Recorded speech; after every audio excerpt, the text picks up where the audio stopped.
You're listening to the Passport Podcast, brought to you by the Travel Technology Association.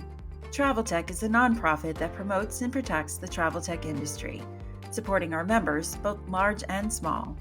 On each episode of the Passport Podcast, we sit down with an industry leader to dive deep into the intersection of travel, technology, and public policy, helping our listeners understand how larger debates in Washington, D.C., and state houses across the country will impact the travel tech industry.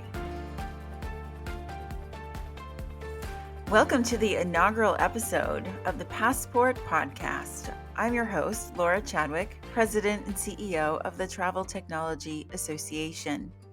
In every episode of the Passport Podcast, I'll sit down with an industry leader to go beyond the headlines and provide insights on the top 3 stories featured in Travel Tech's weekly Passport newsletter over the last month. As many of you know, every Wednesday, our Passport newsletter provides news about the work Travel Tech is doing, whether on Capitol Hill, promoting and protecting the travel technology industry, or talking about our new advocate membership. In Passport, we also provide an e-news digest, which has a list of articles over the past week that sit at the intersection of travel, technology, and public policy. So, for our very first episode, given we're at the beginning of a new administration and a new Congress here in 2025 following the elections in November 2024, I'm joined by my colleague Brandon Palumbo. Brandon is Travel Tech's Director of Public Policy and Government Relations and leads Travel Tech's advocacy in Washington, D.C. So, as I said, with this new Republican leadership in place in the White House and in the Senate, along with the ongoing razor-thin majority in the House of Representatives, I thought that you, Brandon, would be an excellent first guest.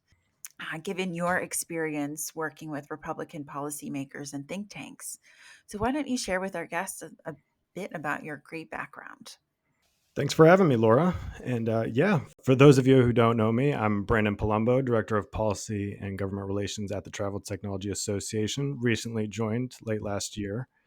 In this role, I lead our federal advocacy efforts in Washington, ensuring that the travel technology industry has a prominent voice on critical matters like competition, data privacy, and getting into various regulatory issues. Before joining Travel Tech, I dedicated a few years on Capitol Hill, had the privilege of working with Senator Ron Johnson, where I managed the policy issues for the Senate Homeland Security and Governmental Affairs Committee. I also served along with Senator John Kennedy. There, I focused on constituent engagement issues, managed the correspondence, and administrative tasks as well. These experiences provided me with a pretty comprehensive perspective, understanding of legislative process, federal agency operations, oversight issues, and the various intricacies of policymaking, particularly with areas like travel, technology, and I'm glad to be here. With Trump back in office and the GOP now holding majorities in both the House and the Senate, there's a noticeable shift in policy direction here. The administration, congressional leaders are prioritizing economic growth, deregulation, and a robust America First agenda. This includes significant tax reform negotiations, deregulatory agendas, as we've seen coming out of the White House with the executive orders, and then discussions about overhauling the bureaucracy, aiming to fund government operations through tariffs and other means. So we're going to have a lot to talk about here in the next few years as this administration and the new Congress get going. For travel technology, these developments present both opportunities and challenges. On one hand, deregulatory measures could foster innovation, reduce compliance burdens, really get the competition in the market going. On the other, policy shifts impact operations and certainty in business. And it's a critical time for our industry to engage proactively with these policymakers to navigate this evolving landscape effectively. So looking forward to discussing these topics in more detail. That's great, Brandon. I'm relatively new to the industry. I've worked at Travel Tech for the last 2 years, but I've always been struck over these 2 years about just how much policy issues impact this sector. It's not just travel, but it's also technology. There's tons of legislation being proposed that seeks to regulate technology. And oftentimes policymakers are not even stopping to think how that impacts travel industry. And that's where we come in. That's where you come in to help our industry navigate these different issues. So let's get into it. Let's turn to the three top stories that we have selected to dive deep into to provide a bit more context and analysis about why this is an issue that the travel technology industry should really be thinking about. So, first up, I want to turn to artificial intelligence, AI. Perhaps we've heard about this before. That's a joke about how much AI continues to drive headlines in the consumer world, definitely in the policy world on the federal level, and even into the states as well. So, our first story that we're going to dive deep into was published just a week and a half ago. JD Vance rails against excessive AI regulation in a rebuke to Europe at the Paris AI Summit. This story was published in AP, in the AP News. So it's been, that's considered the wire. It's been in multiple papers across the country, across the world. And we want to get into this story. So I think where we start, is ChatGPT came onto the scene in late 2023. And ever since then, sort of this area of huge fascination, generative AI. And we've also seen here in the travel technology industry that AI is a technology that travel industry will find a lot of benefits in. Speaking of which, just the other day, Travel Tech held a webinar for congressional audiences about how AI powered tools are helping travel industry, particularly on research and discovery. We had someone from Booking, we had someone from Rivi, we had Carol Ream from IOLite Research, who had some great survey data to share with congressional staff about how consumers are taking up. But so AI just continues to be a big topic, and we wanted to make sure the congressional staff knew that it's a good thing. But let's get into what JD Vance, Vice President Vance, was talking about in Paris, and I think what indicates what is the Trump administration's new view of policy for AI. So, Brandon, why don't you set the scene for us? Tell us a bit Yeah. more. Yeah, absolutely. We knew that there was going to be a difference with this new administration, but Vice President J.D. Vance's remarks at the Paris AI Action Summit really set a new tone for the Trump administration's approach to artificial intelligence. It's a rebuke of what he called Europe's excessive regulatory framework, paired with a pledge to keep the U.S. as a haven for unfettered innovation. So, again, this is really a stark contrast to what we were seeing in the last administration and last Congress, where there was really a call for a blueprint for AI regulation. We were seeing efforts towards real progress on a nationwide framework there. And so to start to wipe the slate clean and start over again, keeping the U.S. as a haven for unfettered action. So that it's a very new thing. The EU's AI Act, finalized in 2024, imposes very strict rules banning high risk AI systems like real time facial recognition in public places, mandating transparency for tools like chatbots, aiming to protect customers, but often criticized by tech leaders, especially here in the US, as stifling innovation. So these comments are a big difference and a hands-off policy that echoes Trump's first term in a deregulatory sense, and an aversion to tech oversight. However, I will note that there is a lot of focus on big tech coming from this, but we can get into that at another point. So, right, in the Biden administration, there was really a lot of focus on sort of what are the harms of this technology. And I'm sure every time a new technology comes out, there's always sort of like the sky is falling. My background, I used to work at the Consumer Technology Association, which used to be known as the Radio Manufacturers Association. And when car makers started integrating radios into the car, there's this huge upheaval. "Oh, it's not safe. People are going to get killed. We can't have cars with radios." And so the radio manufacturers were like, no, we're going to get together and tell Congress that this is not an issue, that radios in cars. And here we are, I think it's over 100 years ago, that one can't imagine a car without a radio, right? It's become a force for good. And we can say that for so many different technologies. So was Biden too much? Are we swinging all the way to the other side? Where do you think, Brandon? We look into your crystal ball. Where might we land here? Yeah, with this agenda, I think that it's a double edged sword with a big upside potential for innovators in industry. Here, we were looking at a landscape that was pretty set in stone. That was, hey, there's going to be regulations.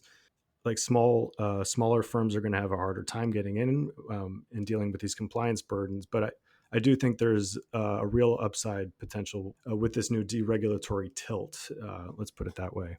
However, if there's no federal guardrails, we could unleash chaos without a unified standard. The states will step into this space, and we've seen this in many other types of issues as well, including data privacy, which we work on.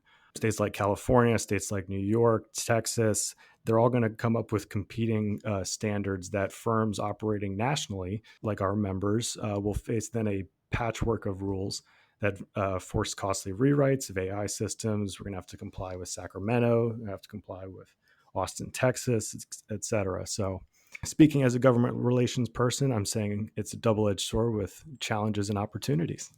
And you're right on data privacy. That's something that Congress has been trying to work on. I mean, gosh, since I was at the Consumer Technology Association over 12 years ago, we haven't figured that out. We haven't gotten, there's competing interests. And now there are 20 different state laws governing companies in the travel tech space. And wouldn't it be better if we just had one federal? But at the same time, right, we're saying we're taking the step back from federal on AI, which, as you were saying, is an invitation for states, the laboratories of democracy, to fill in that gap. And how are we going to manage that? That itself could be a factor against innovation, right? If people are worried about, am I allowed to do this? Thankfully, where we stand right now is that their states are really focused in on deep fakes and the like, right? Getting at like the most obvious issues, pure safety issues, reputational harm, and the like. But again, what I think our challenge always is, right, is that, they're seeking to, and you could say this about any public policy, they're seeking to regulate these people, but they write the bills so broadly that it involves way more people than they ever thought. Yeah, and the people they hear from are sometimes they're the biggest voices, and they don't necessarily get to hear from the smaller businesses, the startups. And I think you're right. I think a regulatory mess would seed the ground to other countries as well. We're competing globally on this. The EU has their rules, and of course, we look at the EU and their regulatory system with with our eyebrows raised. Sometimes we don't necessarily want to go that route, but they do have a framework, and there is certainty in that space.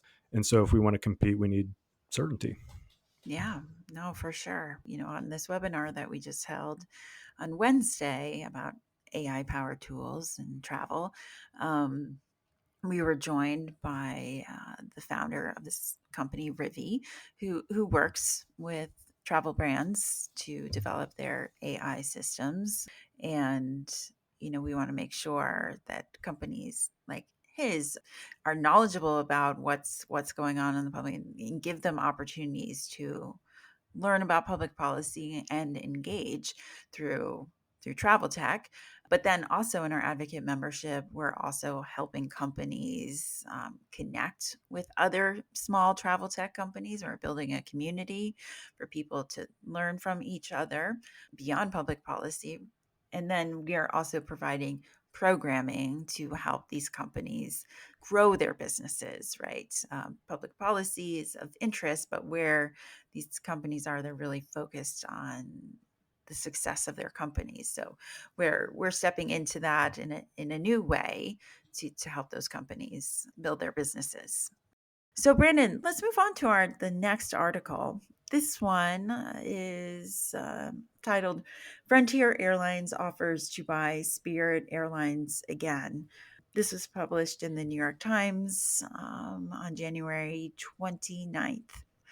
So with this particular article, I'm sure we could talk about airline competition and the like, and perhaps we'll get into this. But I was more curious about, Brandon, your thoughts on where do we think the Trump administration is on antitrust merger related issues? Yeah, well, it's interesting and maybe a little counterintuitive. So, from what we've seen from Trump's first administration through Biden, through Biden's 4 years, through this new Trump administration now, is that Trump has actually been pretty consistent on antitrust and just competition issues generally, really going after anti-competitive behavior. Remember that in the first administration, it was actually Trump's Department of Justice that brought the initial lawsuit onto Google for some anti-competitive behaviors that it alleged, and we just saw a culmination of that, not the culmination, but a continuation of that last year with the Biden administration, and that's still ongoing. We don't know exactly how the Trump administration plans to pursue that, but we do have some indications here. We have certain people that are being put in place at the Department of Justice. One of those people that we note is Gail Slater. For insiders, you might know that she worked for Vice President J.D. Vance when he was in the Senate, backed his more pro-worker, more pro-labor agenda, I guess, that you could also associate with Senator Josh Hawley on the Judiciary Committee currently, the senator from Missouri. It's really a part of this shift towards populism that we see in the Republican Party, and it's definitely a split, but it is an indication of where Trump and his administration is oriented there. So actually, I do think that industry might be in for a surprise. Maybe they expect to have a more friendly environment, just total deregulatory, total merger friendly. But I think there's room there for industry to be a little. I think what you're saying is that Yeah. they might be in for a Nope. surprise here, right? Yeah. Well, Brandon, let's turn to our next article. We've identified this next one. The title is 2024 was the year of airline regulations. In 2025, many could be scrapped. This was published in Skift on December 29th, 2024, about 2 months ago. So, based on Secretary Duffy's background, and knowing that the DOT's ancillary fee rule from the Biden administration is still hanging out there, having been remanded back to the Department of Transportation by the Fifth Circuit. And then, as well, the refund rule, which one part of it went into effect last year, but mid-year this year, the second part of the refund rule will go into effect. Where do we think? I mean, can we make a prediction here about where might the department go on such matters? With Sean Duffy appointed as transportation secretary, we can get a little indication of what he thinks, but it's just an indication. So Duffy is a former Republican congressman from Wisconsin and a contributor more recently on Fox News. And he has a pretty well documented track record as a free market advocate, very skeptical of government overreach, likes deregulatory initiatives. His voting history in Congress suggests that he'll probably prioritize industry flexibility. But like that being said, It is yet to be seen what exactly his agenda is and how exactly the Department of Transportation will pick up the previous administration's initiatives, especially on consumer protections. So, ancillary fee rule, which just was recently remanded back to the Department of Transportation by the Fifth Circuit, saying the department had erred in the actual rulemaking process. And then we know the refund rule is still hanging out there.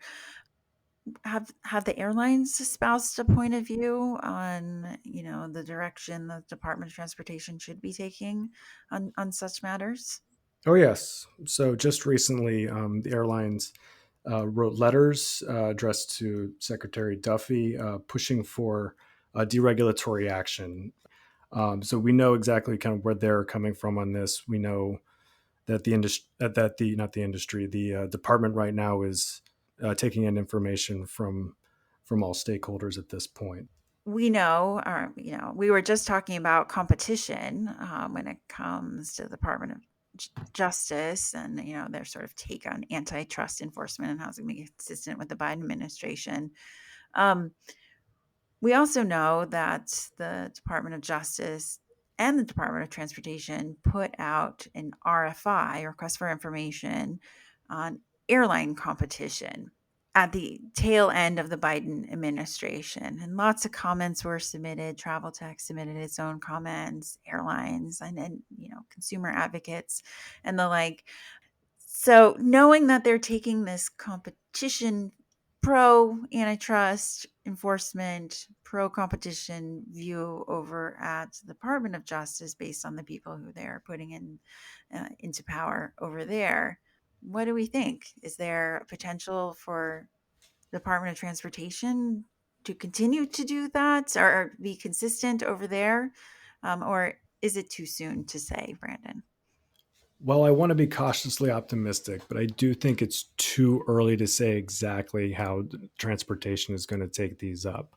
However, given everything that we've said before with the people that are being put in place, the kind of the tilt, the ideological tilt of the folks that the administration is staffing up with, we could see a potential for the current Department of Transportation to pick up that baton where the Biden administration left off.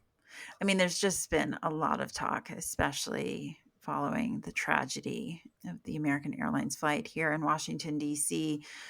It feels like the focus is more on air traffic controllers themselves. So it's a real open question, right? You'd Yeah, say on these more consumer focused initiatives. yeah, exactly. The processes with the airports, things like that. Well, Brandon, thank you so much for being our guest and sharing your knowledge and expertise. Great to have you here, and of course, have you on the team. And I know there will be more opportunities to hear from you about, travel technology, public policy issues impacting our industry. Absolutely. Thanks for having me on. I look forward to joining you another time. And for all of our listeners to our first podcast, thanks for joining us. And we're looking forward to next month's podcast already. Thanks. Have a great day. Want to stay up to date every week on current and emerging policy issues facing the travel tech industry? Be sure to sign up for Travel Tech's free passport newsletter at traveltech.org/subscribe. Thanks for listening. We'll see you next time.